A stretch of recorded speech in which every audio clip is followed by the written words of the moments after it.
Pagi hari setelah ayahku meninggal. Diam-diam suami dan ibu mertuaku pergi menemui pengacara untuk mengubah surat wasiat almarhum ayahku. Mereka menghapus namaku dari warisan ayahku sebesar 7 miliar, beserta rumah mewah yang kami tempati. Saat itu, aku tidak menangis. Aku tidak panik. Aku hanya membuat secangkir teh melati. Mengambil ponselku, dan menelpon seseorang. Saya perlu rumah ini terjual dalam 12 jam. Kususun rencana untuk menghancurkan suami dan ibu mertuaku yang serakah itu. Sebelum ceritanya dimulai, silahkan tulis di kolom komentar dari daerah mana saja teman-teman yang menonton cerita ini. Jangan lupa like dan subscribe agar channel ini bisa semakin berkembang dan bisa mempersembahkan cerita yang lebih menarik lagi. Pagi itu matahari belum terlalu tinggi ketika Ziva membuka matanya. Suasana rumah terasa begitu hening, sebuah keheningan yang bukan menenangkan melainkan mencekam. Semalam adalah malam pertama ia tidur tanpa kehadiran ayahnya di dunia ini. Rumah besar yang mereka tempati terasa seperti rongga kosong raksasa yang siap menelan siapa saja yang merasa kesepian di dalamnya. Ziva baru saja menyelesaikan sholat subuh dan masih mengenakan mukena yang menutupi seluruh tubuhnya. Kain mukena itu terasa dingin menyentuh kulitnya, senada dengan dinginnya lantai marmer rumah mewah tersebut. Ia duduk termenung di tepi ranjang, menarik napas panjang, mencoba meresapi kenyataan bahwa kini ia benar-benar sendirian. Tidak ada lagi suara batuk ayah yang biasa terdengar dari kamar sebelah, tidak ada lagi panggilan hangat untuk sarapan bersama. Ziva melirik ke arah jam dinding. Waktu menunjukkan pukul 7 pagi. Seharusnya, suaminya Aldo dan ibu mertuanya Ibu Warti sudah bangun. Kemarin malam, mereka berpamitan dengan wajah sendu, mengatakan bahwa pagi ini mereka akan pergi ke pemakaman untuk mendoakan almarhum ayah dan menabur bunga segar. Aldo bahkan sempat memeluk Ziva dengan erat, berbisik bahwa ia akan mengurus segalanya dan meminta Ziva untuk beristirahat saja di rumah, karena wajah Ziva terlihat sangat pucat dan kelelahan setelah prosesi pemakaman kemarin. Ziva percaya saat itu. Ia merasa beruntung memiliki suami yang begitu perhatian dan ibu mertua yang tampak sangat mendukung di masa-masa sulitnya. Namun, rasa curiga itu datang tanpa diundang. Bukan karena firasat mistis, melainkan karena keheningan rumah yang terlalu janggal. Biasanya Ibu Warti selalu membuat keributan kecil di pagi hari, entah itu memarahi pembantu atau sekadar menyalakan televisi dengan volume keras. Tapi pagi ini sunyi senyap. Ziva bangkit dari duduknya, melipat bagian bawah mukenanya sedikit agar tidak tersandung, lalu berjalan keluar kamar. Ia memeriksa kamar Aldo dan Ibu Warti. Kosong. Tempat tidur mereka sudah rapi, seolah tidak ditiduri, atau mungkin sudah dirapikan dengan tergesa-gesa. Ziva kembali ke kamarnya dan mengambil ponsel pintar miliknya dari atas nakas. Ia membuka aplikasi pelacak GPS yang terhubung dengan mobil pribadi Aldo. Fitur ini memang sudah lama diaktifkan demi keamanan, dan Aldo pun mengetahuinya meski jarang mempedulikannya. Jantung Ziva berdegup kencang saat melihat titik lokasi mobil itu berada. Mobil itu tidak berada di area pemakaman umum tempat ayahnya dikebumikan. Titik merah itu berkedip statis di sebuah kawasan perkantoran elit di pusat kota. Ziva memperbesar peta di layar ponselnya. Gedung itu adalah kantor seorang pengacara terkenal yang memiliki reputasi bisa memutarbalikkan fakta demi uang. Nama kantor pengacara itu terpampang jelas di peta digital.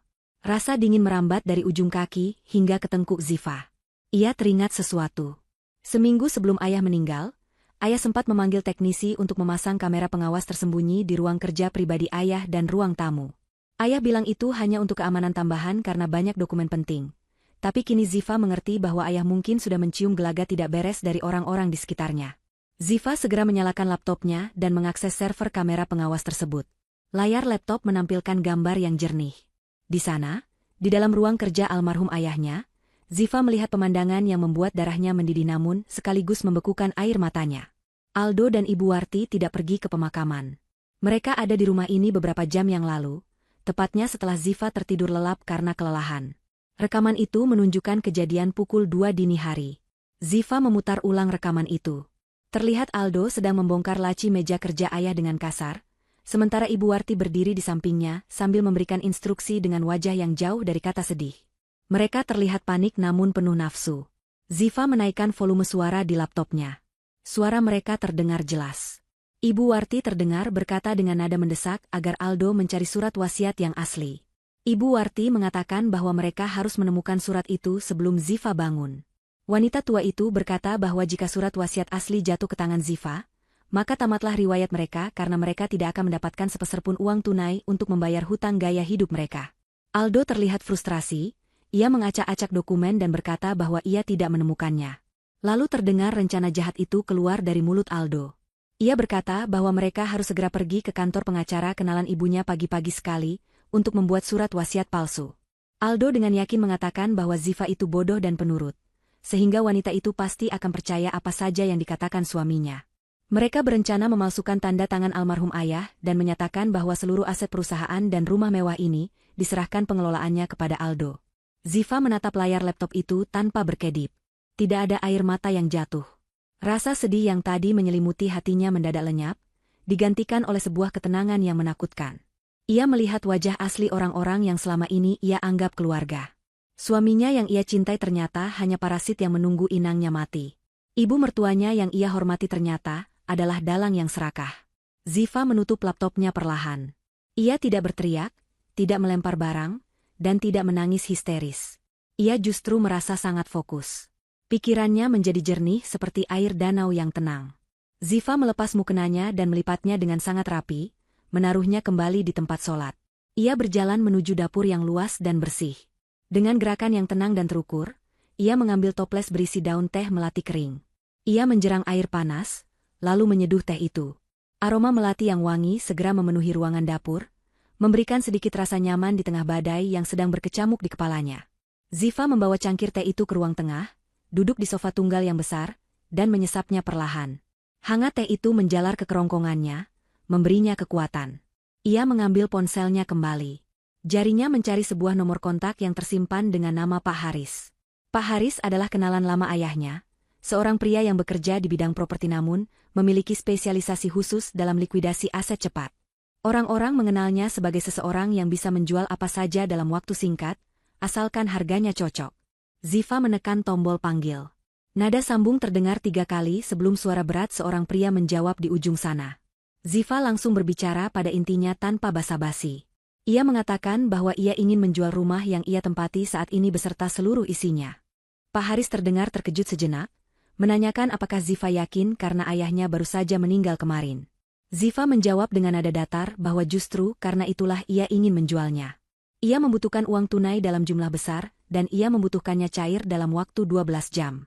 Ziva menegaskan bahwa ia tidak peduli jika harga jualnya jauh di bawah harga pasar, asalkan pembelinya membayar tunai hari ini juga dan transaksinya bersih secara hukum. Pak Haris terdiam sejenak, mungkin sedang menghitung potensi keuntungan dan mencari klien yang tepat. Akhirnya pria itu menyanggupi dan berkata akan datang dalam 1 jam, membawa calon pembeli potensial, yang memang sedang mencari aset besar, untuk investasi gudang uang. Setelah menutup telepon, Ziva kembali menatap layar ponselnya. Ia membuka aplikasi pesan singkat dan mencari nama Aldo. Ia mengetik sebuah pesan dengan sangat hati-hati, merangkai kata-kata yang terdengar lugu dan manis, persis seperti gaya bicaranya selama ini kepada suaminya. Ia menulis bahwa ia baru saja bangun dan merasa kesepian. Lalu ia menambahkan kalimat pancingan yang mematikan. Ia menulis bahwa ia tidak sengaja menemukan sebuah brankas kecil tersembunyi di balik lukisan besar di ruang kerja ayah saat sedang bersih-bersih, dan ia tidak tahu kode untuk membukanya.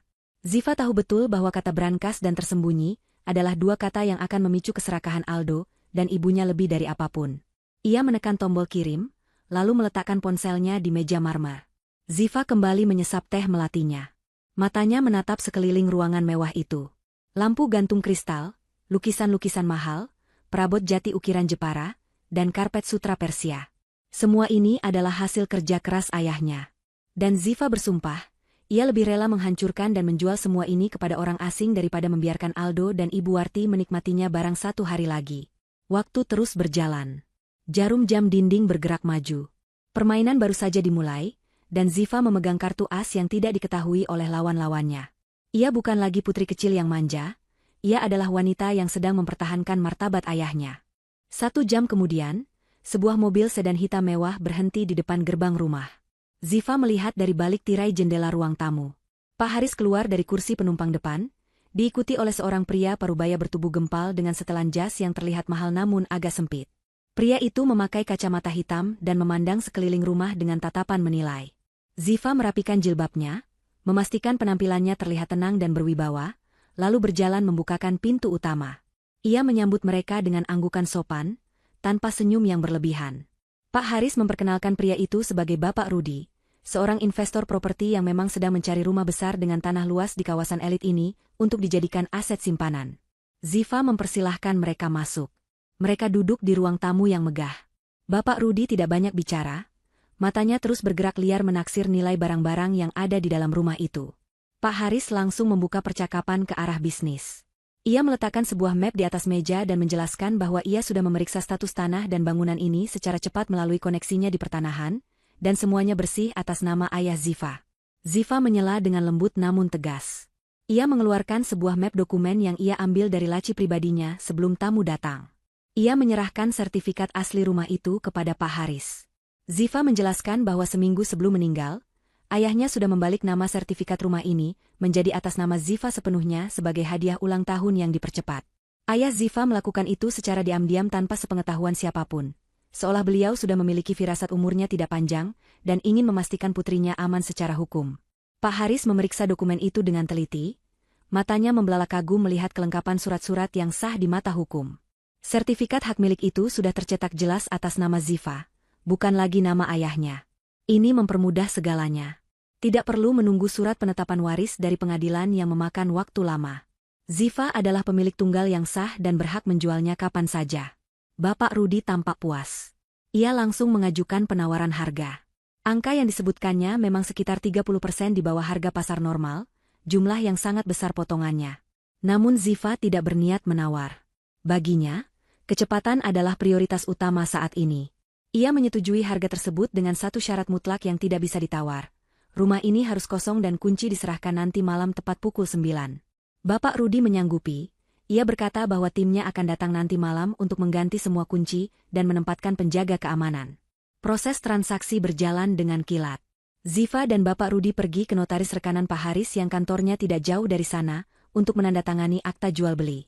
Semua dilakukan dengan prosedur jalur cepat, karena Bapak Rudi adalah klien VIP yang biasa melakukan transaksi tunai keras.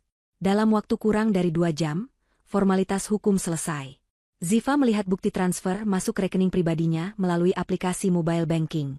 Deretan angka 0 yang sangat banyak itu kini tertera di saldonya. Uang hasil penjualan rumah itu cukup untuk menghidupi Ziva dengan mewah selama sisa hidupnya, bahkan tanpa perlu bekerja.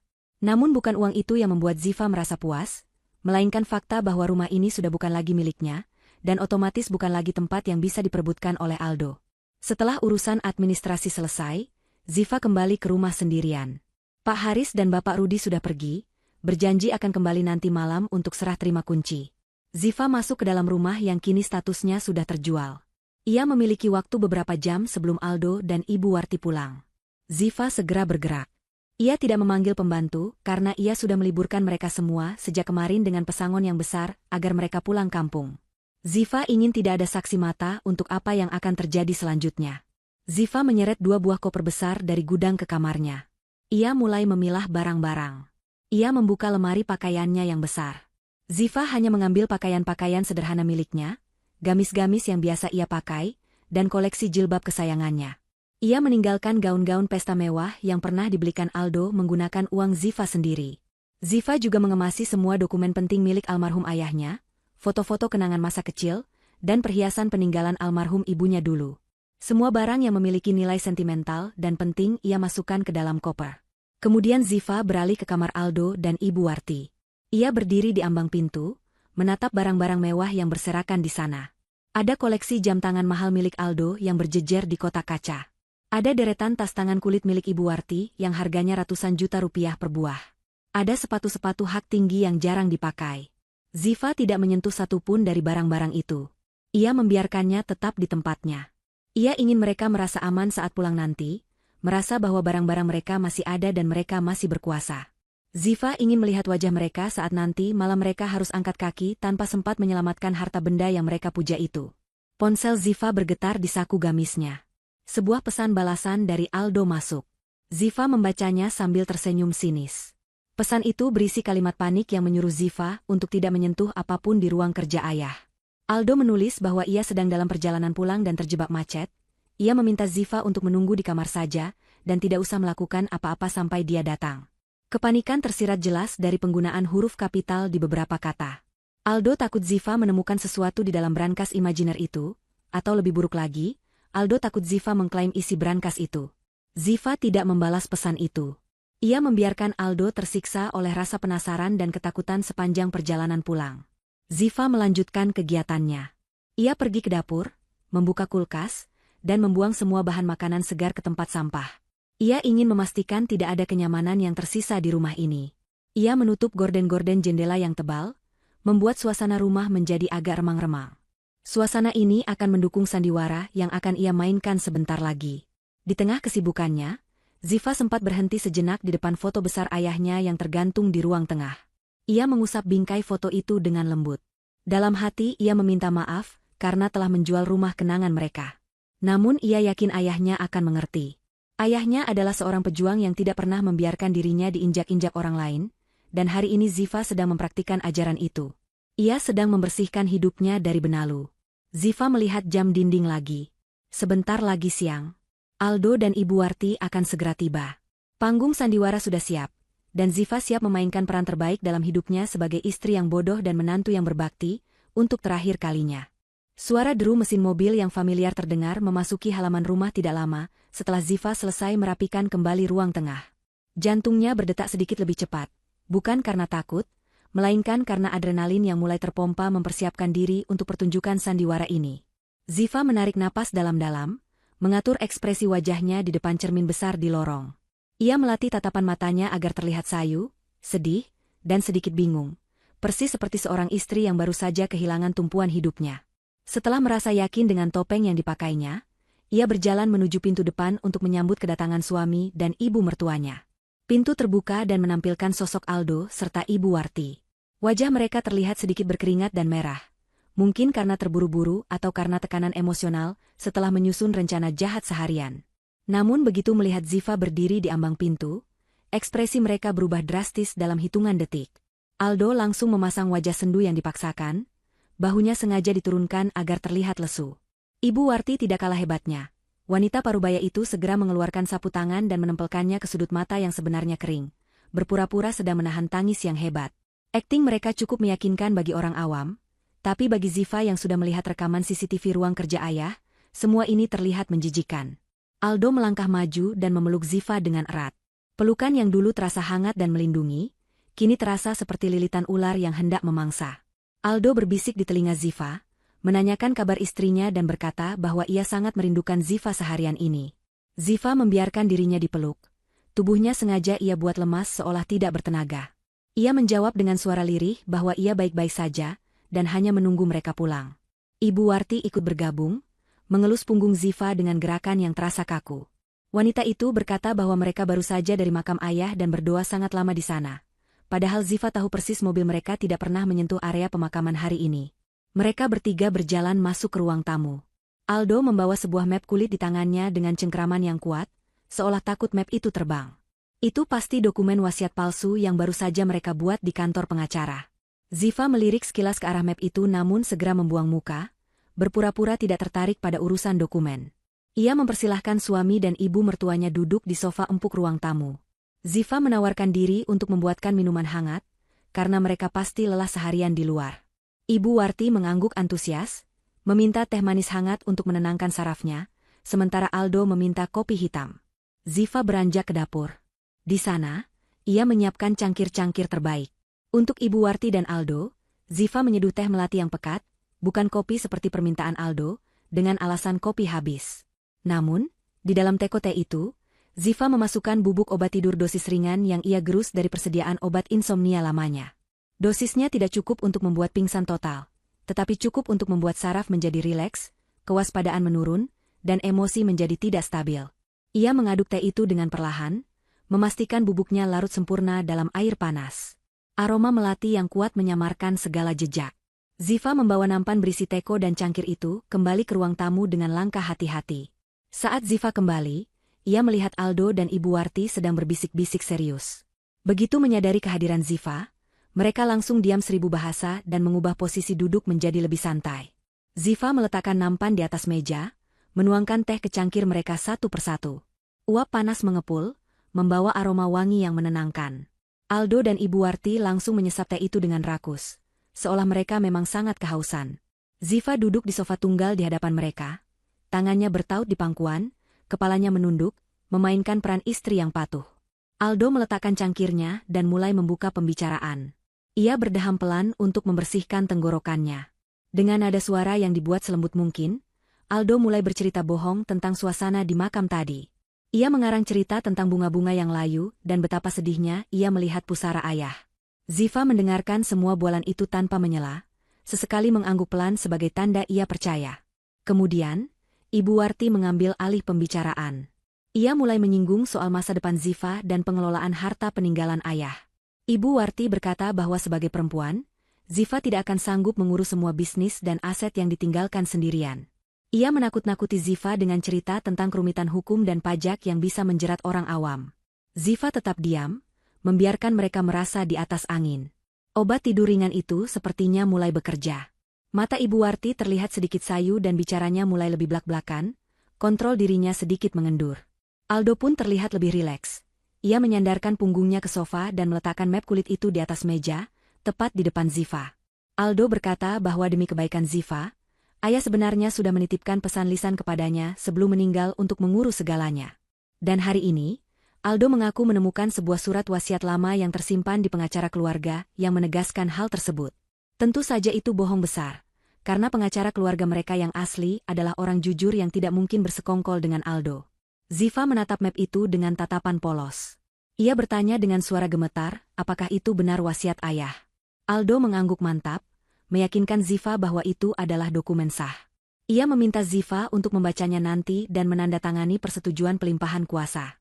Pada saat yang tepat, Ziva melancarkan aksinya. Ia tiba-tiba menumpahkan sedikit tehnya ke meja, tepat di dekat map itu namun tidak mengenainya. Ziva memekik kaget, berpura-pura ceroboh. Aldo dan Ibu Warti refleks memundurkan tubuh mereka agar tidak terkena cipratan air panas. Ibu Warti mengomel pelan tentang ketidakbecusan Ziva. Ziva segera berdiri dengan panik, meminta maaf berulang kali, dan berlari kecil ke dapur untuk mengambil lap.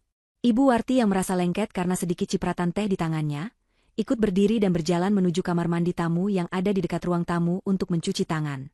Aldo, yang perhatiannya teralihkan oleh noda teh di meja, sibuk mengambil tisu untuk mengelap meja agar map berharganya tidak basah. Dalam momen kekacauan kecil yang diciptakan Ziva inilah kesempatan itu datang. Saat Ziva kembali dari dapur membawa lap, ia juga membawa sebuah map yang identik di balik lipatan gamisnya. Ketika Aldo sedang membuang tisu basah ke tempat sampah di sudut ruangan, memunggungi meja selama 2 detik, Ziva dengan gerakan tangan yang sangat cepat dan terlatih menukar map yang ada di meja dengan map yang ia bawa. Map asli berisi wasiat palsu buatan Aldo kini berpindah ke tangan Ziva dan disembunyikan di balik baju. Sementara map yang kini ada di meja adalah map berisi kertas-kertas kosong yang sudah Ziva siapkan sebelumnya. Ziva meletakkan lap di meja dengan napas sedikit terengah, seolah habis berlari. Saat Aldo berbalik, ia tidak menyadari pertukaran itu. Map itu terlihat sama persis. Warna dan tekstur kulitnya identik. Ziva kembali duduk dengan jantung berdebar kencang, namun wajahnya tetap datar. Babak pertama dimenangkan oleh Ziva. Dokumen kejahatan mereka kini sudah diamankan sebagai barang bukti. Waktu merangkak menuju siang hari. Suasana di rumah itu terasa semakin berat seiring dengan matahari yang meninggi. Setelah insiden tumpahan teh, Ziva mengajak mereka pindah ke ruang makan untuk makan siang. Ia sudah memesan makanan dari catering langganan, karena ia beralasan tidak sempat memasak. Hidangan tersaji rapi di meja makan panjang yang terbuat dari kayu jati solid. Aldo dan Ibu Warti duduk di kursi kebesaran mereka masing-masing, sementara Ziva duduk di kursi samping, tempat yang biasanya ia duduki saat menemani ayahnya makan. Namun kali ini kursi utama di ujung meja kosong. Sebuah pengingat bisu akan ketidakhadiran sang kepala keluarga yang kini sedang dikhianati oleh menantu dan besannya sendiri. Mereka makan dalam keheningan yang canggung pada awalnya. Hanya terdengar denting sendok dan garpu beradu dengan piring porselen. Efek obat penenang ringan dalam teh tadi membuat gerakan Aldo dan Ibu Warti sedikit lamban, namun nafsu makan mereka justru bertambah. Mereka makan dengan lahap, seolah merayakan kemenangan yang belum pasti. Ziva hanya mengaduk-aduk makanannya, matanya sesekali melirik jam dinding besar yang tergantung di ruang makan. Jarum jam menunjukkan pukul 1 siang. Waktu yang dijanjikan Ziva kepada Pak Hari semakin dekat, dan waktu bagi Aldo serta Ibu Warti di rumah ini semakin menipis. Di tengah makan siang, Ibu Warti kembali melancarkan serangannya. Wanita itu meletakkan sendoknya dengan kasar, menimbulkan bunyi berdenting yang nyaring. Ia menatap Ziva dengan tatapan tajam dan meremehkan. Ibu Warti mulai berbicara tentang hutang. Ia mengarang cerita bahwa almarhum ayah Ziva sebenarnya meninggalkan banyak hutang bisnis yang tidak diketahui Ziva. Ia menyebut angka-angka fantastis yang tidak masuk akal, miliaran rupiah yang katanya harus segera dilunasi jika tidak ingin rumah ini disita bank. Ibu Warti berkata dengan nada mendesak bahwa satu-satunya cara menyelamatkan nama baik keluarga adalah dengan mencairkan seluruh aset secepatnya dan menyerahkan uangnya kepada Aldo untuk dikelola memutar modal. Aldo mengangguk setuju, mulutnya penuh dengan makanan. Ia menambahkan bahwa Ziva tidak perlu pusing memikirkan hal-hal berat seperti ini. Aldo berjanji akan membereskan semua kekacauan, keuangan yang ditinggalkan ayah, asalkan Ziva mau bekerja sama dan menandatangani surat kuasa yang ada di dalam map tadi. Aldo bahkan berani berkata bahwa Ziva seharusnya bersyukur memiliki suami yang mau berkorban mengurus hutang mertuanya. Ziva mendengarkan semua kebohongan itu dengan hati yang membara, namun wajahnya tetap tenang seperti air kolam. Ia tahu persis kondisi keuangan ayahnya. Ayahnya adalah pebisnis yang sangat disiplin dan tidak memiliki hutang sepeser pun. Semua aset bersih. Justru Aldo dan Ibu Wartilah yang memiliki tumpukan hutang kartu kredit dan gaya hidup yang mencekik leher. Ziva tersenyum tipis, sebuah senyuman yang sulit diartikan. Ia menjawab dengan suara lembut namun mengandung makna ganda.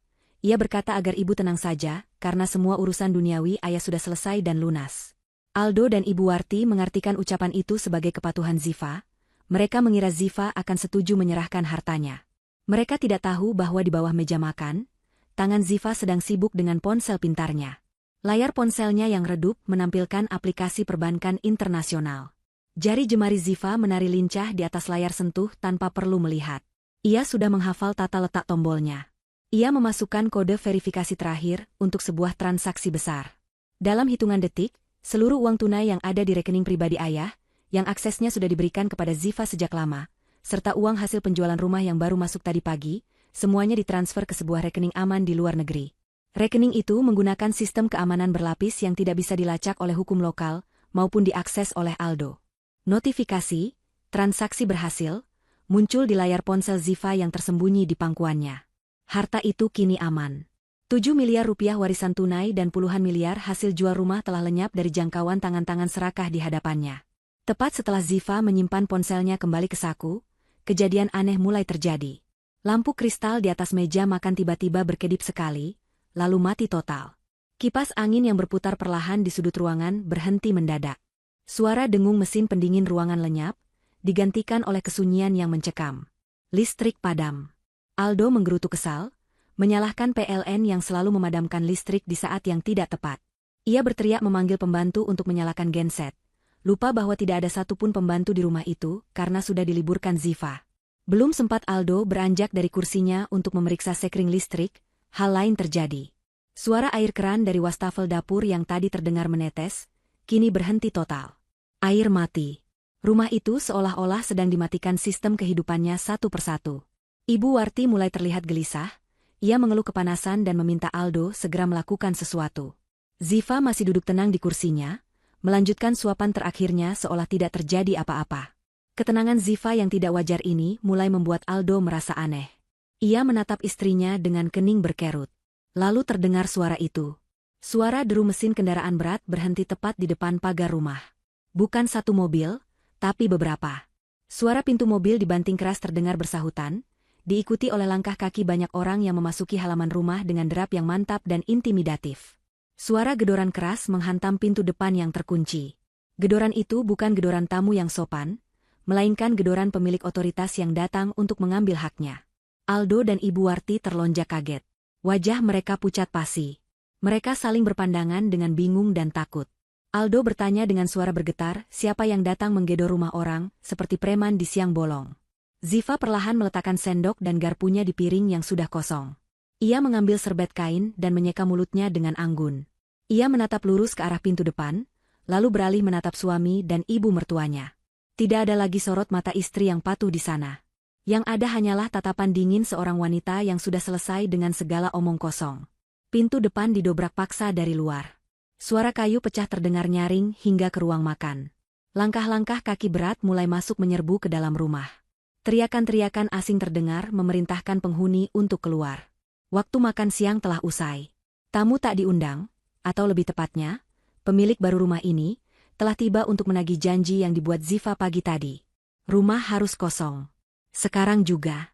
Ziva berdiri perlahan dari kursinya, merapikan gamisnya, dan bersiap menyaksikan kehancuran yang telah ia rancang dengan sangat teliti. Permainan sebenarnya baru saja dimulai, dan Aldo serta Ibu Warti sama sekali tidak siap menghadapinya.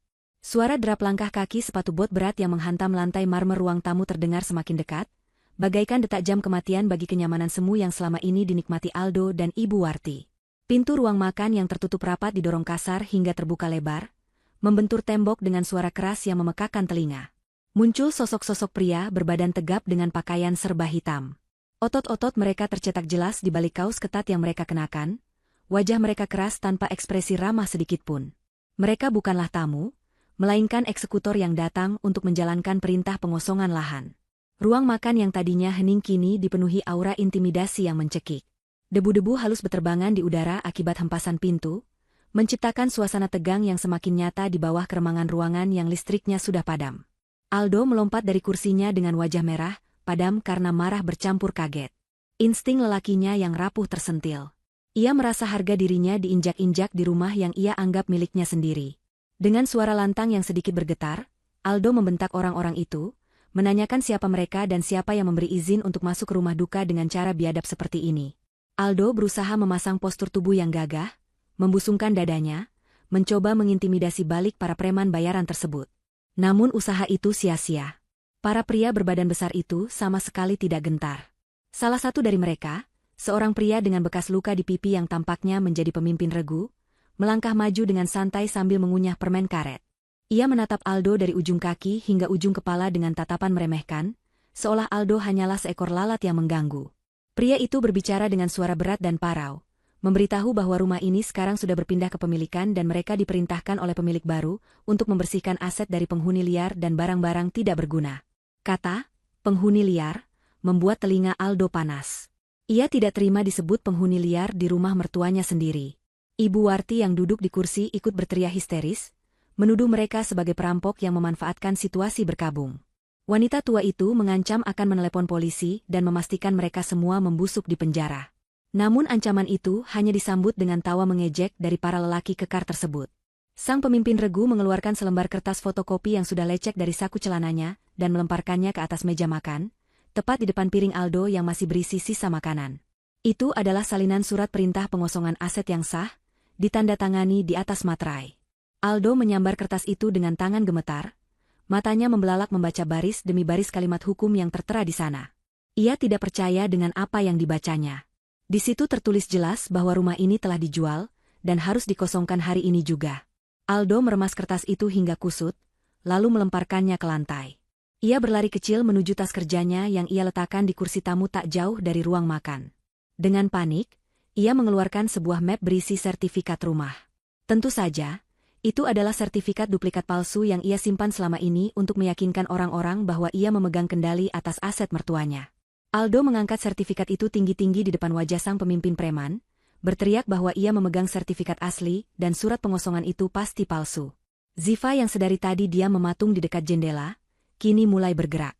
Ia melangkah perlahan mendekati suaminya dengan wajah yang dibuat sebingung mungkin. Ia menatap sertifikat di tangan Aldo, lalu menatap wajah suaminya dengan mata yang membulat polos. Ziva bertanya dengan suara lirih namun cukup keras untuk didengar semua orang di ruangan itu. Ia bertanya mengapa sertifikat yang dipegang Aldo terlihat berbeda dengan yang pernah ditunjukkan ayah kepadanya dulu. Ziva mengatakan bahwa seingatnya, stempel di sertifikat asli ayah warnanya sedikit lebih pudar dan kertasnya lebih tebal. Ziva juga menambahkan dengan nada ragu, bukankah ayah pernah bilang sertifikat asli disimpan di bank dan tidak boleh dibawa pulang sembarangan? Ucapan Ziva bagaikan bensin yang disiramkan ke api. Kata-kata polos itu secara tidak langsung menelanjangi kebohongan Aldo di depan para eksekutor. Sang pemimpin preman tertawa keras, tawa yang terdengar mengerikan di telinga Aldo. Ia mengejek Aldo sebagai penipu amatiran yang mencoba menggertak profesional dengan dokumen palsu. Tanpa membuang waktu lagi untuk berdebat, pria itu memberi isyarat tangan kepada anak buahnya. Perintahnya jelas, angkut semuanya keluar, bersihkan rumah ini sampai kosong dalam waktu 1 jam. Para pria berbadan besar itu langsung menyebar ke seluruh penjuru rumah, bagaikan semut yang menyerbu gula. Mereka mulai mengangkat kursi, meja, dan perabotan dengan kasar. Tidak ada kehati-hatian dalam gerakan mereka. Barang-barang itu diseret, dibanting, dan dilempar begitu saja. Kekacauan pecah seketika. Ibu Warti menjerit histeris ketika melihat dua orang pria mengangkat lemari pajangan kristal kesayangannya. Ia berlari mengejar mereka, berusaha menarik lengan pria-pria kekar itu dengan tenaga tuanya yang lemah. Ibu Warti memohon dan memaki secara bergantian, berteriak bahwa barang-barang di dalam lemari itu adalah barang impor mahal yang harganya ratusan juta. Namun para pria itu tidak peduli. Mereka tetap menggotong lemari itu keluar. Di ambang pintu, karena pegangan yang kurang pas atau mungkin memang disengaja, lemari itu miring dan salah satu pintunya terbuka.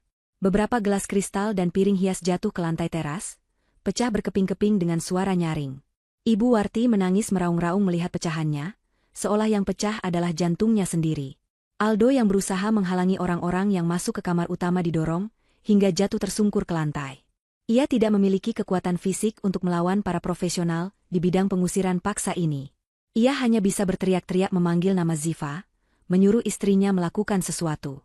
Namun Ziva hanya berdiri diam di sudut ruangan sambil memeluk tas tangannya erat-erat, berakting ketakutan dan gemetar. Di dalam hati, Ziva tersenyum puas melihat perabotan norak pilihan Ibu Warti dilemparkan ke halaman rumput yang becek sisa hujan semalam. Ziva melihat sofa kulit imitasi kesayangan Aldo diseret melewati pintu depan hingga robek di bagian sampingnya karena tersangkut kusen pintu. Para eksekutor itu bekerja dengan sangat efisien dan cepat. Mereka tidak memilah mana barang berharga dan mana sampah. Bagi mereka, tugas hari ini adalah mengosongkan bangunan, bukan jasa pindahan rumah yang rapi. Baju-baju Aldo dan Ibu Warti dikeluarkan dari lemari dengan cara direnggut dari gantungan, lalu ditumpuk begitu saja di atas spray kotor, dan diikat asal-asalan menyerupai bungkusan sampah. Bungkusan-bungkusan kain itu kemudian dilemparkan menggelinding keluar rumah, menumpuk tidak beraturan di halaman depan. Tas-tas bermerek Ibu Warti, sepatu-sepatu Aldo, semuanya bernasib sama. Benda-benda yang selama ini mereka duakan sebagai simbol status sosial, kini tergeletak di tanah, kotor dan tidak berharga. Ziva, di sisi lain, sudah siap sejak awal. Dua koper miliknya yang sudah ia siapkan di kamar, diambil dengan sopan oleh salah satu anak buah Pak Haris yang menyusul masuk. Pria itu memperlakukan koper Ziva dengan hormat dan membawanya keluar dengan hati-hati, meletakkannya di tempat yang bersih dan kering di dekat pos satpam. Perbedaan perlakuan ini tidak disadari oleh Aldo dan Ibu Warti yang sedang sibuk meratapi nasib barang-barang mereka. Mereka terlalu sibuk dengan ego dan kepanikan mereka sendiri, hingga luput melihat detail kecil bahwa Ziva adalah satu-satunya orang yang tidak disentuh dan tidak dikasari oleh para preman itu. Akhirnya, tiba giliran penghuninya yang harus keluar. Sang pemimpin preman mendekati Aldo yang masih duduk di lantai dengan napas terengah-engah. Ia mencengkeram kerah kemeja Aldo dan menariknya berdiri dengan paksa. Dengan kasar, ia menyeret Aldo menuju pintu keluar. Aldo meronta-ronta, kakinya menendang-nendang udara, mulutnya terus meneriakkan ancaman kosong tentang hukum dan pengadilan. Namun tenaganya tidak sebanding. Ia dilempar keluar pintu utama, hingga jatuh berguling di teras marmer yang dingin. Ibu Warti menyusul kemudian, ia digiring keluar oleh dua orang pria sambil terus menangis memegangi dadanya yang sesak. Ziva berjalan di belakang mereka dengan langkah tenang, kepalanya tertunduk, memerankan peran istri yang pasrah mengikuti nasib suaminya yang malang. Kini mereka bertiga berdiri di halaman rumah megah itu. Pintu utama dibanting keras di depan wajah mereka, lalu terdengar suara kunci diputar dari dalam. Suara gembok rantai besi yang dipasang terdengar beradu. Rumah itu kini tertutup rapat. Aldo, Ibu Warti, dan Ziva berdiri di tengah tumpukan barang-barang yang berserakan di rumput. Matahari sore yang terik menyengat kulit mereka, menambah penderitaan fisik dan mental yang mereka rasakan. Tetangga-tetangga mulai keluar dari rumah mereka, penasaran dengan keributan dan suara pecahan barang. Bisik-bisik mulai terdengar. Tatapan-tatapan ingin tahu, kasihan, dan mencemooh tertuju pada keluarga yang dulunya paling sombong di kompleks itu. Aldo menutupi wajahnya dengan tangan, malu dilihat oleh tetangga. Ibu Warti masih sesenggukan meratapi nasib tas-tasnya yang kotor terkena tanah. Hanya Ziva yang berdiri tegak, menatap pintu rumah yang tertutup itu dengan tatapan dingin. Pengusiran telah selesai. Tahap pertama penghancuran mental telah berhasil. Sekarang, saatnya memberikan pukulan terakhir yang akan meruntuhkan sisa harapan mereka. Matahari condong ke barat, melemparkan bayang-bayang panjang dari tumpukan barang yang berserakan di halaman rumah. Kerumunan tetangga semakin ramai di balik pagar besi yang tinggi, ponsel-ponsel pintar mulai terangkat, merekam kejadian memalukan yang menimpa keluarga terpandang itu. Video siaran langsung dan cerita media sosial mulai menyebar, memperlihatkan betapa cepatnya roda nasib berputar. Aldo bangkit berdiri dengan sisa-sisa tenaga dan harga dirinya. Wajahnya merah pada menahan malu dan amarah. Ia merasa ini semua adalah kesalahan besar, sebuah kekeliruan administrasi yang konyol, atau mungkin konspirasi musuh bisnis ayahnya. Ia tidak bisa menerima kenyataan bahwa ia baru saja diusir seperti anjing kurap dari istananya sendiri. Dengan tangan gemetar, Aldo merogoh saku celananya dan mengeluarkan ponselnya. Layarnya retak akibat terjatuh saat didorong tadi, tapi masih berfungsi. Ia menekan nomor darurat polisi dengan jari yang kaku. Ia berteriak di telepon, melaporkan adanya perampokan, penyerobotan lahan, dan penganiayaan. Ia meminta polisi datang segera dengan pasukan lengkap untuk menangkap para preman di dalam rumah. Setelah itu, ia menelepon pengacara kenalan ibunya, orang yang membantunya membuat wasiat palsu pagi tadi. Ia meminta pengacara itu datang membawa dokumen asli wasiat untuk membuktikan hak kepemilikannya di depan hukum. Aldo yakin, begitu polisi dan pengacara datang, keadaan akan berbalik. Ia akan kembali masuk rumah itu dengan kepala tegak dan memenjarakan orang-orang yang telah mempermalukannya. Tak lama kemudian, sebuah mobil patroli polisi datang dengan sirene yang meraung pelan. 2 orang petugas berseragam turun dengan wajah serius. Kerumunan tetangga membelah memberi jalan. Aldo langsung menyongsong polisi itu dengan berapi-api. Ia menunjuk-nunjuk ke arah rumah, menjelaskan kronologi versi dirinya dengan penuh emosi. Ia mengatakan bahwa ia adalah pewaris tunggal yang sah, menantu kesayangan pemilik rumah, dan orang-orang di dalam sana adalah mafia tanah yang mencoba merebut haknya. Polisi mendengarkan dengan tenang, mencatat laporan awal, namun mereka meminta bukti kepemilikan yang sah sebelum bisa bertindak mendobrak masuk atau menangkap orang. Mata Aldo berbinar licik. Inilah momen yang ia tunggu. Momen di mana ia akan membungkam semua orang dengan selembar kertas sakti. Ia berbalik dan mencari tas kerjanya yang tadi ikut terlempar keluar. Tas kulit itu tergeletak miring di atas tumpukan baju kotor. Aldo menyambarnya dengan kasar. Ia merogoh ke dalam tas dan menarik keluar map kulit yang ia yakini berisi surat wasiat yang sudah ia persiapkan dengan rapi. Aldo mengangkat map itu tinggi-tinggi, seolah itu adalah piala kemenangan. Ia berteriak kepada polisi dan kerumunan tetangga agar mereka menjadi saksi. Ia menyatakan dengan lantang bahwa di tangannya ada surat wasiat terakhir dari almarhum ayah mertuanya yang menyerahkan seluruh aset, termasuk rumah ini, ke dalam penguasaannya. Ibu Warti yang sedari tadi duduk lemas di atas koper, kini ikut berdiri. Wajahnya kembali angkuh. Ia merapikan rambutnya yang berantakan dan berdiri di samping anaknya, siap menerima kembali kehormatannya. Ziva berdiri agak menjauh, di dekat pagar tanaman, dia mengamati drama ini. Ia melihat tangan Aldo gemetar karena adrenalin saat membuka kancing penutup map tersebut. Ziva menahan napas, bukan karena takut, tapi karena menantikan ledakan yang akan terjadi. Ia sudah membayangkan betapa hancurnya wajah Aldo dalam beberapa detik ke depan. Aldo membuka map itu dengan gerakan dramatis di depan hidung petugas polisi. "Lihat ini, Pak. Ini bukti hitam di atas putih," serunya penuh percaya diri. Ia membalik halaman pertama tanpa melihat isinya, langsung menyodorkannya ke arah polisi. Namun, reaksi polisi tidak seperti yang ia harapkan. Polisi itu mengerutkan kening, matanya menyipit melihat kertas yang disodorkan Aldo. Petugas itu menatap Aldo dengan tatapan aneh, campuran antara jijik dan bingung. Polisi itu bertanya dengan nada datar, apakah Aldo sedang bercanda atau mencoba memamerkan koleksi pribadinya di tempat umum. Aldo bingung. Ia menarik kembali map itu dan melihat sendiri isi kertas yang ia pegang. Seketika itu juga, dunia Aldo runtuh. Kertas itu bukan surat wasiat dengan kop surat notaris dan materai. Kertas itu adalah cetakan foto berwarna dengan resolusi tinggi. Foto itu menampilkan dirinya, Aldo, sedang berada di sebuah kamar hotel dengan seorang wanita muda yang bukan Ziva. Foto itu diambil dari sudut yang jelas, memperlihatkan wajah mereka berdua yang sedang tertawa bahagia dengan pakaian minim. Aldo ternganga. Mulutnya terbuka tapi tidak ada suara yang keluar. Tangannya membalik halaman berikutnya dengan panik, berharap menemukan surat wasiat di baliknya. Namun halaman kedua, ketiga, dan seterusnya justru semakin parah. Halaman-halaman itu berisi tangkapan layar percakapan pesan singkat Aldo, dengan selingkuhannya yang merencanakan liburan mewah menggunakan uang Ziva. Ada juga bukti transfer bank dari rekening Aldo ke rekening wanita itu dengan nominal besar. Dan yang lebih mengejutkan lagi, di bagian belakang map, terdapat tumpukan dokumen lain.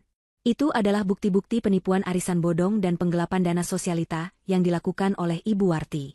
Ada catatan aliran dana haram, daftar nama korban, dan bukti pemalsuan tanda tangan nasabah. Semua kejahatan dan aib yang selama ini mereka sembunyikan dengan rapi, kini terekspos telanjang di dalam map yang seharusnya menjadi penyelamat mereka. Ibu Warti yang mengintip isi map itu memekik tertahan. Wajahnya yang tadi merah, karena marah kini berubah pucat pasi seperti mayat. Ia menyadari bahwa rahasia tergelapnya ada di tangan polisi sekarang. Map itu bukan lagi perisai pelindung, melainkan peti mati bagi masa depan mereka. Polisi yang melihat sekilas dokumen penipuan itu, langsung mengubah sikapnya menjadi waspada. Ia meminta Aldo menyerahkan map itu sebagai barang bukti awal, karena adanya indikasi tindak pidana lain yang tidak sengaja terungkap. Aldo mencoba menarik kembali map itu, gagap berusaha menjelaskan bahwa ini salah paham, bahwa map ini tertukar. Tapi nasi sudah menjadi bubur. Ziva melangkah maju perlahan. Ia berdiri di samping polisi, menatap foto-foto yang terbuka itu dengan ekspresi kaget yang dibuat-buat. Ia menutup mulutnya dengan tangan, matanya berkaca-kaca. "Mas, apa ini?" tanyanya dengan suara bergetar yang terdengar sangat menyayat hati bagi siapa saja yang mendengarnya. "Jadi selama ini, uang berobat ayah kamu pakai untuk perempuan ini?" Ziva menunjuk foto wanita di hotel itu. Pertanyaan Ziva, meski pelan, terdengar jelas di tengah keheningan yang mencekam. Tetangga-tetangga mulai berbisik riuh, menghujat kelakuan Aldo. Simpati mereka seketika tumpah ruah kepada Ziva, istri solehah yang teraniaya. Aldo menatap Ziva dengan tatapan nanar. Otaknya yang lamban akhirnya mulai menyadari sesuatu. Ia melihat ketenangan di mata Ziva yang bersembunyi di balik air mata palsu itu. Ia menyadari bahwa map itu tidak mungkin tertukar secara kebetulan. Ia menyadari bahwa Zivalah yang menukarnya. Aldo menudingkan telunjuknya ke wajah Ziva, hendak berteriak menuduh istrinya menjebaknya. Tapi suaranya tercekat. Ia sadar, jika ia menuduh Ziva sekarang, ia harus mengakui bahwa ia berniat menggunakan wasiat palsu. Ia terjebak dalam permainannya sendiri. Ia tidak bisa membela diri tanpa membuka aib kejahatannya yang lain. Aldo hanya bisa berdiri mematung, sementara polisi mulai memanggil rekannya melalui radio untuk meminta bantuan mengamankan barang bukti dan terduga pelaku yang kini terlihat mencurigakan. Ibu Warti jatuh terduduk di aspal panas. Kakinya lemas. Ia melihat sekeliling, tatapan tetangga kini berubah menjadi tatapan jijik. Ia tahu reputasinya sebagai nyonya besar yang dermawan sudah tamat. Penagih hutang dan korban arisannya pasti akan segera tahu berita ini. Wasiat kosong itu benar-benar mengosongkan segalanya. Rumah mereka, harta mereka, dan harga diri mereka. Di tengah kekacauan itu, Ziva berdiri tegak, membetulkan letak jilbabnya yang tertiup angin sore. Ia tidak perlu mengatakan apa-apa lagi. Bukti-bukti di dalam map itu sudah berbicara lebih keras daripada teriakan kemarahan manapun. Ziva telah mematahkan serangan terakhir mereka tanpa perlu mengotori tangannya sendiri. Kini, ia hanya perlu menunggu kartu domino berikutnya jatuh menimpa mereka. Matahari mulai tergelincir ke ufuk barat, menciptakan siluet panjang yang menyedihkan dari sosok Aldo dan Ibu Warti yang berdiri terlantar di pinggir jalan aspal. Suasana di depan pagar rumah yang kini terkunci rapat itu terasa semakin panas, bukan hanya karena sisa hawa matahari, tetapi karena api kemarahan dan kebingungan yang membakar dada Aldo. Polisi yang memegang map berisi bukti aib itu mundur beberapa langkah untuk berkoordinasi dengan rekannya melalui radio, membiarkan keluarga yang sedang hancur itu dalam lingkaran drama mereka sendiri untuk sementara waktu. Tetangga-tetangga masih berkerumun, jarak mereka cukup dekat untuk mendengar teriakan namun cukup jauh untuk merasa aman. Bisik-bisik mereka terdengar seperti dengungan lebah yang mengganggu di telinga Aldo. Aldo menatap Ziva dengan napas memburu.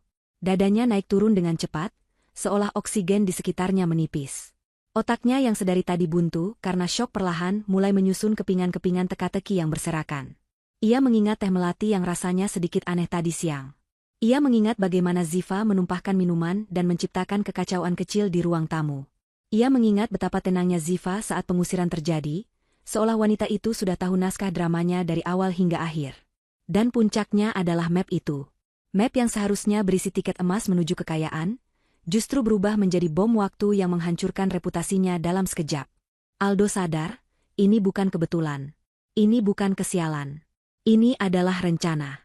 Dengan sisa tenaga yang didorong oleh amarah, Aldo melangkah maju mendekati Ziva. Ia ingin mencengkeram bahu istrinya, ingin mengguncang tubuh kecil itu agar mengakui perbuatannya. Namun, sesuatu dalam sorot mata Ziva menghentikan langkahnya. Ziva tidak mundur 1 milimeter pun. Wanita itu berdiri tegak, dagunya terangkat, dan matanya menatap lurus ke dalam manik mata Aldo. Tidak ada lagi ketakutan, tidak ada lagi kepolosan, dan yang paling menakutkan, tidak ada lagi rasa cinta di sana. Tatapan itu kosong dan dingin, seperti menatap orang asing yang tidak berarti. Aldo akhirnya bersuara, suaranya parau dan bergetar menahan emosi. Ia menuduh Ziva dengan telunjuk yang gemetar tepat di depan wajah wanita itu. Ia berkata bahwa Ziva lah yang menukar map itu. Ia yakin Ziva yang merencanakan semua ini sejak awal. Aldo bertanya dengan nada tinggi, sejak kapan Ziva tahu tentang rencana wasiat itu, dan sejak kapan Ziva berubah menjadi ular berbisa yang tega menggigit suaminya sendiri. Aldo berusaha membalikkan keadaan, mencoba memosisikan dirinya sebagai korban kejahatan istri yang durhaka di depan para tetangga yang menonton. Ia berteriak bahwa Ziva adalah istri yang licik, yang diam-diam ingin menguasai harta suaminya. Ziva membiarkan Aldo menyelesaikan semua caci makinya. Ia menunggu hingga napas suaminya habis dan kata-katanya mulai berputar-putar tidak jelas. Setelah Aldo diam, barulah Ziva membuka suara. Nadanya tenang, datar, namun setiap kata yang diucapkannya memiliki ketajaman setajam silet. Ziva berkata bahwa ia tidak pernah berubah. Ia masih Ziva yang sama, Ziva yang selalu berusaha menjadi istri yang baik dan menantu yang hormat. Namun, Ziva melanjutkan, kesetiaan dan kebaikan itu mahal harganya, dan Aldo tidak mampu membayarnya. Ziva mengatakan bahwa ia tahu Aldo dan Ibu Warti pergi ke kantor pengacara pagi tadi, bukan ke makam ayah. Ia melihat rekaman CCTV ruang kerja ayah saat mereka membongkar laci, seperti pencuri di rumah sendiri. Wajah Aldo pucat pasi mendengar penyebutan CCTV. Ia tidak menyangka mertuanya memasang kamera di ruang pribadi.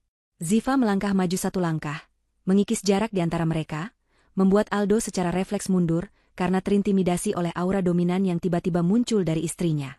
Ziva berbisik dengan nada yang mematikan. Ia berkata bahwa ia tahu mereka berniat membuangnya setelah mendapatkan tanda tangan kuasa warisan. Ziva tahu mereka menganggapnya bodoh dan lemah. Oleh karena itu, Ziva memutuskan untuk tidak menunggu dibuang. Ia memilih untuk membuang sampah itu terlebih dahulu sebelum sampah itu membusuk dan meracuni hidupnya lebih lama. Ziva menegaskan bahwa apa yang terjadi hari ini bukanlah kejahatan, melainkan pembersihan. Aldo terdiam 1000 bahasa. Ia merasa telanjang di hadapan istrinya. Semua rahasianya, semua rencana liciknya, sudah terbaca jelas. Di tengah keheningan yang mencekam itu, tiba-tiba saku celana Aldo bergetar hebat. Ponselnya berbunyi. Aldo tersentak kaget. Harapan kecil muncul di matanya. Ia berpikir mungkin itu pengacaranya yang asli, atau mungkin teman berpengaruh yang bisa membantunya keluar dari situasi gila ini. Dengan tangan gemetar, ia merogoh saku dan melihat layar ponselnya. Nama yang tertera di layar bukanlah pengacara, melainkan HRD kantor pusat. Jantung Aldo berdegup kencang. Ia ragu sejenak, namun akhirnya menekan tombol terima dan menempelkan ponsel itu ke telinganya. Suara di seberang sana terdengar dingin dan formal, tanpa basa-basi sedikit pun. Orang dari Departemen Sumber Daya Manusia itu memberitahukan bahwa per detik ini, Aldo diberhentikan secara tidak hormat dari posisinya sebagai manajer keuangan. Aldo mencoba menyela, mencoba bertanya apa alasannya dan memohon waktu untuk menjelaskan. Namun suara di telepon itu terus berbicara tanpa memberi celah. Mereka mengatakan bahwa perusahaan baru saja menerima email anonim yang berisi lampiran bukti-bukti audit internal yang menunjukkan adanya penggelapan dana proyek selama 2 tahun terakhir yang dilakukan oleh Aldo. Bukti itu sangat lengkap, terperinci, dan tidak terbantahkan.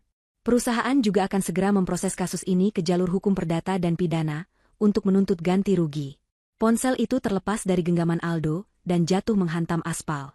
Layarnya yang tadi retak kini mungkin hancur total, sama seperti karirnya. Aldo berdiri mematung, lututnya terasa lemas seperti jeli. Ia menatap Ziva dengan tatapan horor. Ia tahu siapa pengirim email anonim itu. Ia tidak perlu bertanya. Ziva tersenyum tipis melihat reaksi suaminya. Ziva mengakui dengan santai bahwa ia mengirimkan semua data yang ia salin dari laptop Aldo saat suaminya sedang tidur nyenyak semalam. Ziva berkata bahwa perusahaan berhak tahu siapa tikus yang menggerogoti lumbung mereka. Ziva menambahkan bahwa mulai sekarang, Aldo bukan hanya gelandangan yang tidak punya rumah, tapi juga pengangguran dengan catatan kriminal yang akan sulit mencari kerja dimanapun. Serangan balik itu telak dan mematikan. Ziva tidak menggunakan kekerasan fisik. Ia tidak menjambak atau memukul. Ia menghancurkan pilar-pilar kehidupan Aldo satu persatu dengan presisi bedah. Ia mengambil rumahnya, ia mengambil nama baiknya, dan kini ia mengambil sumber nafkahnya. Aldo merosot duduk di trotoar, menatap kosong ke arah jalan raya yang ramai. Mobil-mobil mewah berlalu lalang, dunia terus berputar, tapi dunianya baru saja berhenti berputar. Ia merasa sesak napas, seolah ada batu besar yang menindih dadanya. Ia menoleh ke arah Ibu Warti, berharap ibunya bisa melakukan sesuatu, namun wanita tua itu justru terlihat lebih ketakutan daripada dirinya. Ziva berdiri menjulang di atas mereka. Bayangannya menutupi tubuh Aldo yang meringkuk, simbol dominasi total yang kini ia pegang. Babak ini dimenangkan mutlak oleh Ziva, dan ia belum selesai. Masih ada satu orang lagi yang harus menerima pelajaran hidup sore ini. Ibu Warti mengamati kehancuran anaknya dengan mata terbelalak. Namun anehnya, bukan rasa kasihan yang mendominasi raut wajahnya, melainkan rasa panik akan nasib dirinya sendiri. Wanita parubaya itu melihat Aldo yang duduk terkulai seperti orang gila di trotoar, dan ia menyadari bahwa sandaran hidupnya telah patah. Aldo sudah tidak punya pekerjaan, tidak punya rumah, dan sebentar lagi mungkin akan dipenjara karena penggelapan dana kantor. Otak Ibu Warti yang licik segera berputar mencari jalan keluar lain. Fokusnya beralih dari Aldo kembali ke Ziva. Di benaknya, masih ada satu hal yang bisa menyelamatkan hidupnya dari kemiskinan. Uang warisan tunai 7 miliar rupiah. Ibu Warti bangkit berdiri, membersihkan debu dari roknya yang kotor dengan gerakan kasar. Ia melupakan rasa malunya, melupakan tetangga yang menonton, dan melupakan martabatnya. Ia berjalan mendekati Ziva dengan langkah lebar dan agresif. Wajahnya merah pada menahan amarah dan ketakutan. Ia langsung berteriak di depan wajah Ziva, menuntut haknya. Ibu Warti berkata bahwa meskipun rumah ini dijual dan Aldo dipecat, uang tunai di rekening almarhum ayah Ziva adalah harta bersama yang harus dibagikan. Ia mengklaim bahwa sebagai besan dan keluarga dekat, ia berhak mendapatkan bagian untuk jaminan hari tua. Keserakahan benar-benar telah membutakan logikanya. Ia lupa bahwa secara hukum dan agama, ia sama sekali tidak memiliki hak waris atas harta besannya. Ziva menatap ibu mertuanya dengan tatapan yang sulit diartikan, campuran antara rasa jijik dan kasihan. Ia tidak mundur menghadapi agresivitas wanita tua itu. Ziva justru mengeluarkan ponselnya kembali dari saku gamis. Ia membuka sebuah aplikasi galeri dan mencari sebuah gambar tangkapan layar. Dengan tenang, ia menyodorkan layar ponsel itu ke depan mata Ibu Warti. Ziva menyuruh ibu mertuanya membaca dengan teliti bukti transaksi yang tertera di sana. Layar itu menampilkan bukti transfer dana dalam jumlah yang sangat besar, total 7 miliar rupiah ditambah uang hasil penjualan rumah hari ini. Namun, tujuan transfer itu bukanlah ke rekening pribadi Ziva, bukan pula ke rekening Aldo. Mata Ibu Warti memicing membaca tulisan kecil di layar ponsel. Jantungnya seakan berhenti berdetak saat membaca nama penerima dana tersebut. Dana itu telah ditransfer ke sebuah rekening Yayasan Sosial Wakaf Terkemuka untuk pembangunan masjid dan panti asuhan atas nama almarhum ayah Ziva. Ziva menjelaskan dengan suara lantang agar semua orang mendengar bahwa ia tidak mengambil sepeser pun uang itu untuk memperkaya diri. Ia telah menyumbangkan hampir seluruh harta warisan tunai itu sebagai amal jariah untuk ayahnya. Ia hanya menyisakan secukupnya untuk biaya hidup sederhana dan modal usaha kecil bagi dirinya sendiri di tempat baru nanti. Ziva menegaskan bahwa uang haram tidak akan pernah membawa berkah, dan ia memilih membersihkan harta ayahnya daripada membiarkannya dimakan oleh para parasit. Ibu Warti menjerit histeris. Jeritan itu bukan jeritan sedih, melainkan jeritan keputusasaan murni. Uang itu adalah harapan terakhirnya. Ia sudah membayangkan hidup mewah dengan uang 7 miliar itu, membayar hutang-hutangnya, dan pamer kepada teman-teman sosialitanya. Kini, uang itu lenyap tak berbekas, berubah menjadi bangunan masjid yang tidak bisa ia nikmati. Ibu Warti merasa dunia runtuh menimpanya. Ia kehilangan kendali diri. Tangannya terayun hendak menampar pipi Ziva. Ia ingin menyakiti wanita muda yang telah menghancurkan mimpinya itu. Ia ingin mencakar wajah tenang yang menyebalkan itu. Namun, tangan Ibu Warti berhenti di udara, tertahan oleh cengkeraman kuat seorang petugas keamanan komplek yang sejak tadi berjaga di dekat sana mengantisipasi keributan. Petugas itu menahan tubuh Ibu Warti agar tidak bisa menyentuh Ziva. Ibu Warti meronta-ronta, memaki Ziva dengan kata-kata kasar, menyebutnya menantu durhaka, pencuri, dan penipu. Ziva tidak bergeming. Ia tidak membalas makian itu. Ia hanya menarik kembali ponselnya dan memasukkannya ke saku, lalu mundur beberapa langkah menjauhi jangkauan ibu mertuanya. Tepat pada saat itu, suara drum motor dan klakson mobil yang bising terdengar mendekat dari ujung jalan komplek. Suara itu terdengar marah dan tidak sabar. Ziva menoleh ke arah sumber suara dan tersenyum tipis. Ia tahu siapa mereka. Ia sengaja memposting lokasi terkini Ibu Warti di sebuah akun anonim di media sosial 1 jam yang lalu, di grup korban penipuan investasi yang dikelola Ibu Warti. Para korban yang selama ini mencari-cari keberadaan Ibu Warti yang selalu menghindar dan bersembunyi di balik tembok rumah mewah ini, akhirnya menemukan mangsa mereka. Sekelompok ibu-ibu dengan wajah garang turun dari kendaraan mereka. Ada yang membawa payung, ada yang membawa tas besar, dan ada yang hanya membawa kemarahan. Mereka mengenali sosok Ibu Warti yang sedang berteriak-teriak di pinggir jalan. Teriakan, "Itu dia orangnya," menggema di udara. Kerumunan korban arisan bodong dan investasi palsu itu segera berlari menyerbu ke arah Ibu Warti. Mereka tidak peduli dengan polisi yang ada di sana. Kemarahan karena uang mereka yang hilang dibawa kabur lebih besar daripada rasa takut pada aparat. Ibu Warti yang tadi begitu garang menyerang Ziva, seketika menciut nyalinya. Wajahnya berubah menjadi topeng ketakutan murni. Ia melihat wajah-wajah orang yang ia tipu. Ada Bu RT yang uang kasnya ia gelapkan, ada pedagang sayur yang tabungan hajinya ia pinjam dan tak kembali, ada teman-teman sosialita yang ia bohongi dengan tas palsu. Mereka semua datang menuntut balas. Ibu Warti berusaha bersembunyi di balik punggung Aldo yang masih lemas, tapi Aldo sendiri tidak bisa melindungi dirinya. Kerumunan itu mengepung mereka berdua. Teriakan-teriakan menagih hutang bercampur dengan makian memenuhi udara sore itu. Tangan-tangan mulai menarik baju Ibu Warti, menjambak rambutnya yang biasanya disasak rapi. Ibu Warti berteriak minta tolong, memanggil-manggil nama Ziva. "Ziva, tolong Ibu. Bayarkan hutang Ibu. Kamu punya uang kan?" "Ziva," teriaknya memelas. Namun Ziva sudah berdiri jauh di seberang jalan, di tempat yang aman.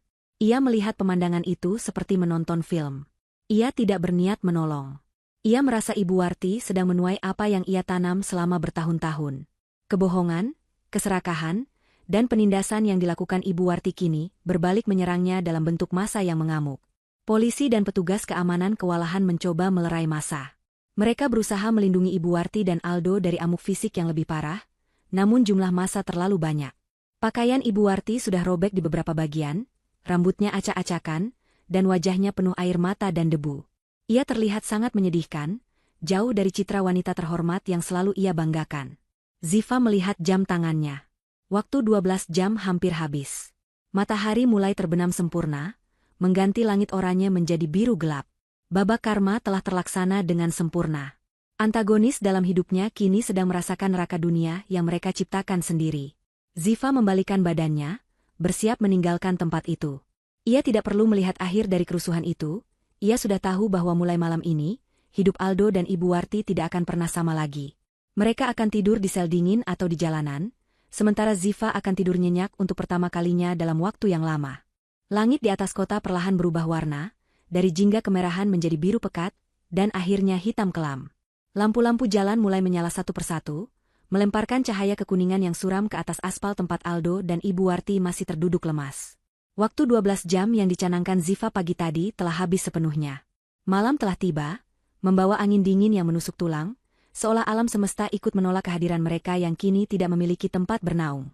Kerumunan massa yang tadi mengamuk sudah mulai membubarkan diri setelah ditenangkan dan didata oleh pihak kepolisian untuk keperluan laporan massal esok hari. Yang tersisa kini hanyalah keheningan pasca badai yang terasa jauh lebih menyakitkan daripada keributan itu sendiri. Aldo menatap pagar rumah mewah yang dulu ia banggakan. Pagar itu kini terkunci rapat dengan gembok besar dan rantai besi yang melilit kuat. Di balik pagar, rumah itu gelap gulita, tidak ada satupun lampu yang menyala, berdiri angkuh seperti benteng yang tidak bisa ditembus. Kunci rumah yang dulu selalu ada di saku celananya, kini sudah tidak berlaku lagi. Aldo meraba saku celananya, mencari sisa-sisa harapan yang mungkin tertinggal. Perutnya berbunyi keras, rasa lapar mulai menyerang dengan hebat karena ia belum makan apapun sejak siang tadi. Sejak makan siang terakhir yang berakhir dengan bencana mati lampu itu. Ia menoleh ke arah ibunya. Ibu Warti duduk memeluk lutut di samping koper baju yang sudah berantakan. Penampilan wanita itu hancur total. Jilbabnya miring, bajunya kotor terkena tanah, dan wajahnya sembab sisa menangis. Tidak ada lagi sisa wibawa nyonya besar yang biasa ia pamerkan. Rasa lapar dan haus memaksa Aldo untuk bergerak. Ia teringat bahwa ia masih memegang dompet di saku belakangnya. Meski ia dipecat dan rumah dijual, ia berpikir setidaknya ia masih punya kartu kredit dan kartu debit untuk bertahan hidup malam ini. Aldo bangkit berdiri dengan susah payah, kakinya terasa kaku. Ia berjalan tertatih menuju sebuah minimarket kecil yang terletak tidak jauh dari gerbang kompleks perumahan. Ia berniat membeli air mineral dan roti untuk mengganjal perut, serta mungkin mencari taksi untuk membawa mereka ke hotel murah sementara waktu. Dengan langkah gontai, ia masuk ke dalam minimarket, mengambil 2 botol air dan sebungkus roti tawar. Saat berdiri di depan kasir, Aldo mengeluarkan kartu kredit platinum andalannya dengan tangan gemetar. Kasir minimarket menggesek kartu itu ke mesin EDC. Hening sejenak. Lalu terdengar bunyi, bip, yang menyakitkan telinga. Kasir itu mencoba lagi, mengira ada kesalahan jaringan. Namun hasilnya sama. Keterangan di layar mesin terbaca jelas, declined, atau ditolak. Aldo panik. Ia menyuruh kasir mencoba kartu debitnya. Hasilnya nihil. Kartu itu sudah diblokir. Aldo mencoba semua kartu yang ada di dompetnya, satu persatu, mulai dari kartu bank swasta hingga bank negara. Semuanya ditolak. Aldo baru menyadari kenyataan pahit bahwa hampir semua kartu perbankan yang ia pegang adalah kartu tambahan atau kartu yang terafiliasi dengan rekening utama Ziva, atau rekening perusahaan mendiang ayah mertuanya. Akses keuangannya telah diputus total secara sepihak. Bahkan rekening pribadinya yang berisi gaji bulanannya pun, tampaknya sudah dibekukan oleh pihak kantor, terkait investigasi penggelapan dana yang dilaporkan Ziva. Aldo keluar dari minimarket dengan tangan kosong. Ia tidak bisa membeli sebotol air pun. Rasa malunya memuncak saat kasir menatapnya dengan pandangan curiga. Ia kembali berjalan ke arah Ibu Warti dengan langkah berat. Saat ia sampai, ia melihat Ziva masih berdiri di sana, di dekat trotoar, di bawah sorot lampu jalan yang remang. Ziva sedang memegang ponselnya, tampak sedang menunggu jemputan. Penampilan Ziva masih rapi, bersih, dan tenang. Kontras sekali dengan keadaan Aldo dan Ibu Warti yang seperti pengemis. Melihat Ziva, timbul secercah harapan putus asa di hati Aldo. Ia membuang jauh-jauh harga dirinya yang sudah tidak berharga itu. Aldo mendekati Ziva, lalu tanpa ragu ia berlutut di kaki istrinya. Ia memegang ujung gamis Ziva, memohon dengan suara serak. Aldo meminta maaf atas segalanya. Ia memohon agar Ziva tidak bersikap sekejam ini. Ia meminta sedikit uang, hanya untuk makan malam ini dan menyewa kamar losmen murah. Aldo bahkan berjanji akan berubah, akan mencari kerja apa saja, asalkan Ziva mau menolong mereka malam ini. Ibu Warti yang melihat anaknya berlutut, ikut merangkak mendekat. Wanita tua itu menangis meraung-raung, mengingatkan Ziva bahwa ia adalah mertua, orang tua yang harus dihormati.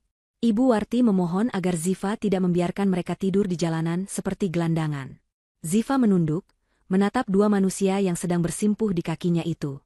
Wajahnya datar, tidak menunjukkan emosi marah maupun iba. Ia melihat tangan Aldo yang kotor memegang bajunya. Ziva menarik gamisnya perlahan, melepaskan pegangan tangan suaminya dengan gerakan halus namun tegas, seolah sedang menyingkirkan kotoran yang menempel. Ziva berkata dengan suara pelan yang menusuk hati, bahwa ia tidak sedang menghukum mereka. Ia hanya sedang membiarkan mereka hidup mandiri, sesuai dengan keinginan mereka yang selalu merasa paling pintar dan paling berkuasa selama ini.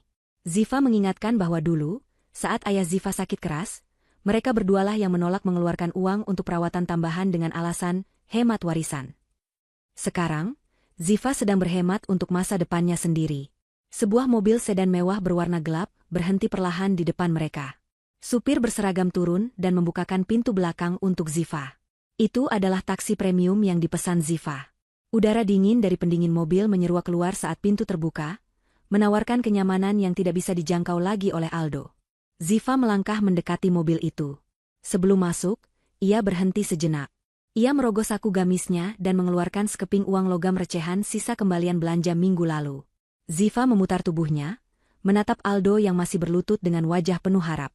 Ziva melemparkan koin itu ke aspal. Koin itu berdenting nyaring, memecah keheningan malam, lalu menggelinding dan berhenti tepat di dekat ujung sepatu Aldo yang sudah sobek. Ziva berkata bahwa uang itu cukup untuk menelepon satu kali di telepon umum, jika Aldo bisa menemukannya. Ia menyarankan Aldo menggunakan kesempatan telepon itu untuk menghubungi pengacara publik, karena sebentar lagi Aldo akan sangat membutuhkannya. Itu adalah sedekah terakhir Ziva, sekaligus penghinaan yang paling elegan. Tanpa menoleh lagi, Ziva masuk ke dalam mobil mewah itu. Pintu ditutup, memisahkan dua dunia yang berbeda. Mobil itu melaju perlahan meninggalkan Aldo dan Ibu Warti yang terpaku menatap lampu belakang mobil yang semakin menjauh dan menghilang di tikungan. Belum sempat Aldo memungut koin itu, sebuah mobil patroli polisi datang lagi. Kali ini bukan hanya mobil patroli biasa, melainkan mobil tahanan. Dua petugas turun membawa surat penangkapan resmi. Laporan dari perusahaan tempat Aldo bekerja sudah diproses dengan sangat cepat karena bukti yang dikirimkan Ziva sangat lengkap dan fatal. Aldo ditangkap atas dugaan penggelapan dana perusahaan dan pemalsuan dokumen. Di saat yang sama, laporan dari para korban penipuan Ibu Warti juga sudah masuk ke tahap penyidikan mendesak karena jumlah korban yang banyak dan potensi melarikan diri. Malam itu juga, di bawah langit malam yang gelap tanpa bintang, Aldo dan Ibu Warti digiring masuk ke dalam mobil polisi. Tangan mereka diborgol besi dingin. Tidak ada perlawanan, karena jiwa mereka sudah hancur lebih dulu sebelum tubuh mereka ditahan. Tetangga yang masih mengintip dari balik jendela, menyaksikan akhir dari kesombongan keluarga itu. Rumah kosong di belakang mereka berdiri diam, menjadi saksi bisu dari 12 jam yang mengubah segalanya menjadi debu. 1 minggu kemudian, suasana di terminal keberangkatan internasional bandara terasa sibuk namun teratur. Suara pengumuman penerbangan dalam berbagai bahasa bergema lembut di seluruh penjuru ruangan yang luas dan berpendingin udara sejuk itu. Lantai bandara yang mengkilap memantulkan cahaya lampu yang terang benderang, menciptakan suasana modern dan bersih yang sangat kontras dengan kekumuhan dan kekacauan yang terjadi seminggu lalu di depan sebuah rumah yang kini sudah memiliki pemilik baru. Di antara hiruk-pikuk penumpang yang menyeret koper, terlihat seorang wanita berjalan dengan langkah anggun dan percaya diri. Itu adalah Ziva. Penampilannya terlihat berbeda, lebih segar dan bercahaya. Ia mengenakan busana muslim modern dengan potongan yang simpel namun elegan, terbuat dari bahan berkualitas tinggi yang jatuh dengan indah di tubuhnya. Jilbabnya tertata rapi, membingkai wajahnya yang kini terlihat lebih cerah tanpa beban. Tidak ada lagi lingkaran hitam di bawah matanya, akibat kurang tidur memikirkan kelakuan suami, tidak ada lagi kerutan cemas di keningnya. Ziva mendorong koper kabin kecilnya menuju counter check-in khusus untuk penumpang kelas 1. Petugas di sana menyambutnya dengan senyuman ramah dan pelayanan yang cepat. Ziva menyerahkan paspor dan tiketnya. Semua dokumen sudah lengkap. Ia akan berangkat menunaikan ibadah umroh terlebih dahulu untuk menenangkan diri, sebelum kemudian melanjutkan perjalanan liburan panjang keliling Eropa, sebuah impian yang dulu selalu ditentang Aldo dengan alasan pemborosan.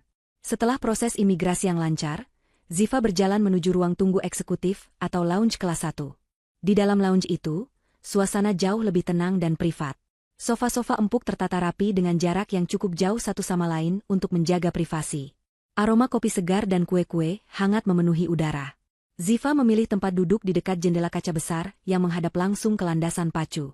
Ia bisa melihat pesawat-pesawat raksasa sedang bersiap lepas landas, simbol dari perjalanan baru yang akan segera ia tempuh. Ziva meletakkan tas tangannya, lalu berjalan mengambil secangkir teh melati hangat dari meja prasmanan. Aroma melati itu mengingatkannya pada pagi hari saat ia memulai rencana besarnya. Namun kini aroma itu tidak lagi membawa ketegangan, melainkan kedamaian. Ziva duduk kembali di sofa, menyesap tehnya perlahan sambil menatap layar televisi besar yang tergantung di dinding lounge, yang sedang menayangkan saluran berita nasional. Tiba-tiba, sebuah segmen berita kriminal menarik perhatiannya. Di layar televisi, terpampang wajah Aldo dan Ibu Warti. Mereka mengenakan baju tahanan berwarna oranye cerah. Wajah mereka terlihat kusut dan tertekan. Judul berita yang berjalan di bawah layar terbaca, skandal keluarga sosialita, ibu dan anak ditahan terkait kasus penipuan berlapis dan penggelapan dana miliaran rupiah. Reporter berita melaporkan bahwa Aldo kini mendekam di sel tahanan kepolisian menunggu persidangan. Ia dikabarkan mengalami depresi berat, dan sering menjadi sasaran perundungan oleh tahanan lain, karena sikapnya yang cengeng. Sementara itu, Ibu Warti harus menghadapi tuntutan hukum dari puluhan korban arisan bodong yang tidak mau berdamai. Aset-aset tersisa yang mereka miliki, seperti perhiasan yang sempat diselamatkan, telah disita sebagai barang bukti. Mereka benar-benar jatuh miskin, tidak memiliki apa-apa selain hutang dan hukuman penjara yang menanti di depan mata. Bahkan pengacara publik yang ditunjuk negara pun kewalahan membela mereka, karena bukti kejahatan yang terlalu kuat.